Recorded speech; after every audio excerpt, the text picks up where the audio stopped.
Dear Sir, good day. I am Ferlinel L. Coliato, blessed with 4 kids. I am a high school graduate. I have one brother and one sister. My mother is a housewife and my father is a janitor.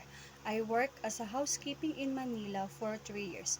I serve 3 members of the family, 2 boys and 1 girl. My main duties is a household chore, accompany the children to the school, and the family treat them like my own.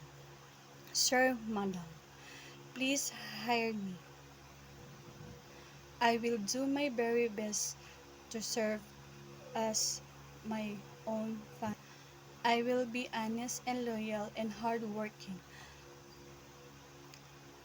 I will follow all rules and regulations and responsibilities that you have given to me. Sir, Madam, I need this job for my kids and my family, for their future, and for their school, especially for the needs of my family and kids for their futures. Thank you and God bless. Hobbies: dancing, singing, and reading. Special skills: cleaning, cooking, taking good care of my family and kids, and playing with them.